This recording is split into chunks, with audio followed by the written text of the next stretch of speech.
நான் ஒழிய வேண்டும், அதாவது என்னை ஒழிக்க நினைக்கக்கூடிய ஒரு சில கும்பல்கள் நான் எடுக்கக்கூடிய முடிவு அவங்களுக்கு எந்த ஒரு பிரயோஜனம் கிடையாது. அவங்களால எனக்கு எந்த ஒரு பிரயோஜனம் இல்ல. அந்த கும்பல்களுக்கு இந்த கலிங்கப்பட்டி மேடையில இருந்து நான் ஒரு பதவி வச்சுட்டு போறேன். நீங்க எந்த காரணத்தை கொண்டு எங்களை நினைச்சு வருத்தப்பட வேண்டாம். எங்களுடைய முடிவுகளை நீங்க விமர்சனம் பண்ண வேண்டாம். ஏன்னா என்னுடைய மக்களுக்கு என்ன செய்யணும், என் மக்களை எப்படி பாதுகாக்கணுங்கிறது எனக்கு தெரியும். 24 மணி நேரமும் அந்த சிந்தனையில மட்டும்தான் நான் ஓடிக்கிட்டே இருக்கேன். உடல்நல சரியா இருக்கோ இல்லையோ, ஆனா பிரச்சனை இந்த மணிக்கு ஆபத்து அப்படின்னு சொல்லி வரும்பொழுது என் மக்கள் எனக்கு தான் அடிக்காங்க.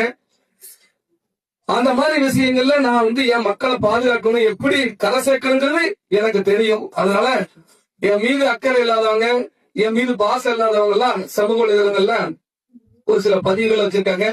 எதுக்குன்னா, இன்னைக்கு டிடி சார காலையில சந்திச்சேன். அந்த டிடி சார நீங்க சந்திக்கணும்னா நீ எதுக்கு சந்திச்சான், என்ன சந்திச்சான், அப்ப என்ன பேசுதான் அப்படிங்கறதெல்லாம் இவங்களுக்கு தெரியாது. சொந்த இனத்தான், ஒரு இனத்தான் தானே, ஒரு இனத்தான் இந்த மணிக்கு சூழல். இன்னைக்கு சின்னமா அங்க ஒரு பக்கம் பிரிஞ்சிருக்காங்க, இவங்க ஒரு பக்கம் பிரிஞ்சிருக்காங்க. அப்ப டிடிவி சாரு இசக்கி ராஜா தவிர நம்ம சந்திக்கணும், சந்திச்சு விளக்கம் சொல்லுவோம்.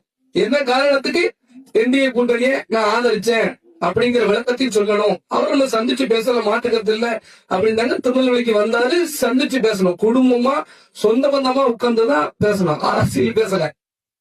நிலவரம் என்ன, என்ன சூழ்நிலை என்ன தனே பாருங்க. அதை ஒருத்தர் எடுத்து பதிவு பண்ணி போடலாம். அந்த போட்டோ எடுத்து என் சொந்த சமயத்தை சேர்ந்தவர் தான் டிடி தினகரன், அவரை சந்திச்சத ஒருத்தன் போடலாம், எழுதி போடலாம். எடப்பாடி பழனிசாமிய வெற்றி பெற வைப்பேன் என்று இசக்கி ராஜா சூழலித்தான் அப்படின்னு போட்டு பிஎம்டி மக்கள் பாதுகாப்பு இயக்கம் அப்படின்னு நான் எழுதின மணிக்கு போட்டு டிடி சார் படத்தை போட்டுடலாம். அப்ப இவ்வளவு கேவலமான மனநிலையில அவன் இருக்கான் பாருங்க. எப்படி எப்படியாவது கெட்டப்பதாக்கணும், இசக்கி ராஜாவை எப்படியாவது கெட்டப்பதாக்கணும். எங்க ஐயா பசுமன் முத்துராமலிங்க தேவரும் செம்பெருமாள் முருகப்பெருமானும் என்னன்னைக்கு எங்களோடதான் முழு ஆசீர்வாதத்தோட தான் களத்துக்கு வந்திருக்கேன். அதனால இவங்களுடைய பாச்சா பழிக்காது. அந்த என் மக்களும் அதை ஏத்துக்கிட மாட்டாங்கன்னு எனக்கு தெரியும். அதனால நீங்களும் எந்த முடிவு இசக்கி ராஜா எடுத்தாலும் எல்லா கிராமத்துல இருந்து எனக்கு போன் வரத்தான் செய்து, என்னுடைய பெண் பிள்ளைகள் எனக்கு கால் பண்ணதான் செய்யறாங்க. எல்லாத்தையும் நான் சரி பண்ணிட்டு தான் இருக்கிறேன், அதுல மாட்டு கருத்தே கிடையாது. எந்த முடிவு எடுத்தாலும் ஒரு திருப்பி எல்லாரும் நீங்க ஏத்துக்கிட்டதான் செய்யணும் அப்படிங்கறத நான் பதிவு பண்ணியிருக்கேன். அதுக்காண்டி உங்களை பாதாளங்களில் கொண்டு தள்ளதுக்கு ஒரு காலமும் நான் முடிவு பண்ண மாட்டேன். அதனால எல்லா விஷயத்தையும் கடந்துதான் போய்கிட்டு இருக்கிறேன்.